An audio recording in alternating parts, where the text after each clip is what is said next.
Hey, what is up lads, welcome back to our new review, and today we're gonna review a Guilty Gear Strive. Arc System Works have been busy bees over the last few years, becoming the go-to developer if companies are waiting to get their intellectual properties into the fighting genre. This is while also working on their own fighting games, such as Guilty Gear Strive, the latest entry in Arc long-running anime fighter that started back on the Sony PlayStation in 1998. Guilty Gear has never hit the popularity of fighting games like Street Fighter, Tekken or Mortal Kombat, but it has a fan base that keeps the series alive. The developers wanted to change this and bring more people in, especially after new eyes have seen the developers work in Dragon Ball FighterZ, Persona 4 Area and Grand Blue Fantasy Versus. To do this, developers felt something had to change, as Guilty Gear is known to be a complex fighting game, and so the developers had a target, which was to make Guilty Gear Strive more understandable and for the less hardcore fighting players, so they would be willing to give it a try. We will not know for a while if they were successful, but it was made this Guilty Gear different from the previous entries, so let's rock and see why. Let us get the story out of the way first. As while these are not most important element of the fighting game, story modes and single modes in general do well to keep the less hardcore fans interested in playing. Story modes in fighters have been improving over the years. The masters of these are NetherRealm Studios with their flashy cutscene-filled stories in the recent Mortal Kombat and Injustice games, blending fun cinematic scenes with the gaming fighting mechanics seamlessly transferring between them. Guilty Gear Strive has a story mode, but there are no interactions with this, no fights, no quick time events, it is literally watching a show. It is even broken down into around 20-minute chapters, offering around 4 hours of Guilty Gear done in the game's engine. Guilty Gear has done this in the past, but it would often be more like a visual novel with animations between sections of dialogue, delivery with a small facial or body movements. This time it's a completely fully animated. It does feel a bit strange to have to fight, but it seems the developers wanted to get the story told without having to adapt to bring in gaming elements or fit in pointless fights. One thing coming from watching the story is that I do feel that I understood Guilty Gear and its characters better. If you have never played the series before, then some things will feel a bit lost.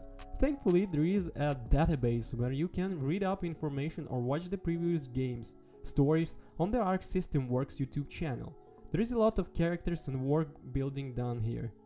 The stories is the closing chapter for our hero soul bad guy, and so he and the gear maker are central to the story, along with I Know and a couple of other getting a big share of the screen time.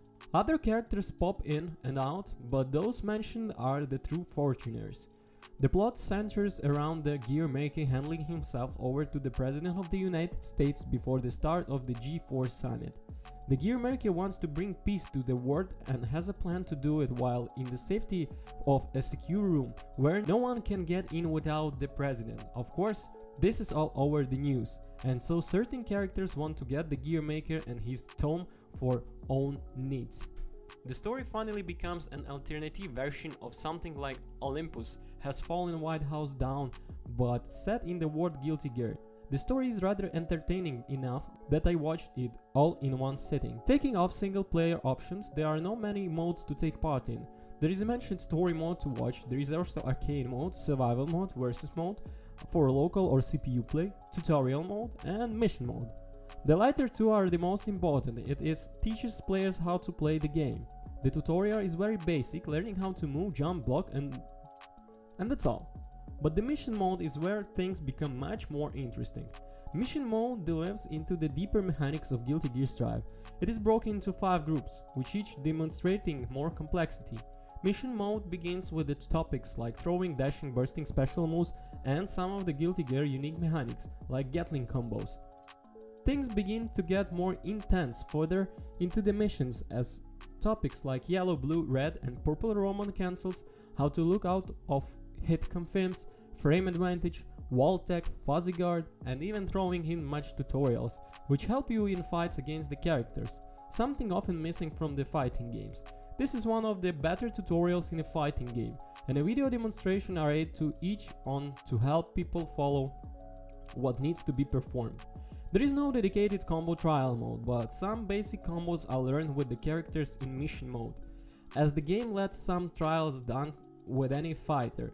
It will be interesting to see if these are updated in future, when new characters are added to the roster, as the developers have mentioned that some downloadable content will add new modes. One of those sounds absolutely brilliant, as it allows users to upload combo tutorials to the internet that people can download. Which means if someone finds a new combo string, this can be shared with the game for the people to attempt it themselves. I cannot wait for this mode. It means I no longer have to scour the internet for the new G1 attack, but until then YouTube is my source of cool combos. Mission mode shows that complexity is still in Guilty Gear Strive. There are plenty of mechanics to learn, but the main core of fighting has been changed thanks to the revamped fighting engine and philosophy, which means goodbye to some of the mechanics we have enjoyed, such as blitz attacks, danger time, instant kill, and dead angel attacks.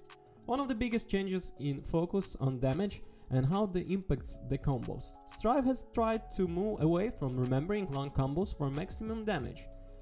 That does not mean combos are dead, not at all, because fancy combos can and will still be performed by the pro gamers, thanks to the mechanics like Roman cancel, but decent damage can still be done by smaller combos.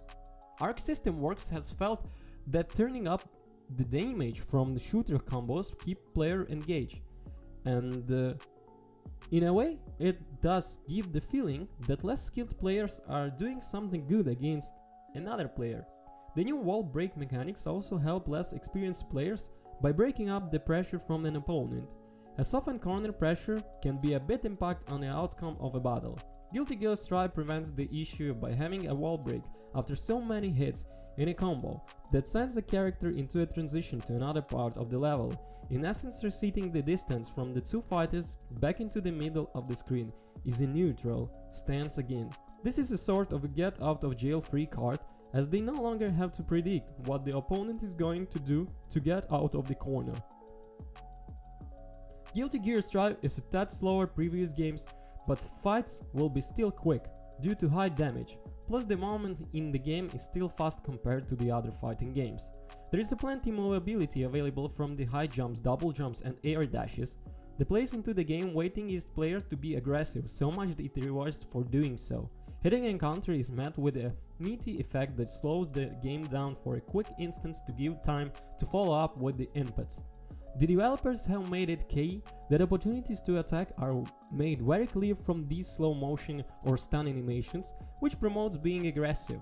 This is rewarded with the tension meter, a bar that is used from Roman cancels and overdrive special movements, thanks to Super Fighter Supers, to build up faster, but if a player defends far too long, then the meter building is reduced. That is not to say defending is frowned upon.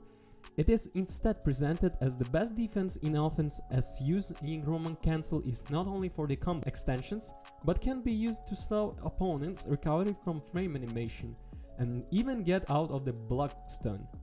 I found a good use for having full tension meter, as missing an overdrive special that allows with whiffling my opponent would have left me with a 50%, which I could use then to Roman cancel out of get to my save before the opponent applied the punishment for my poorly performed overdrive mode.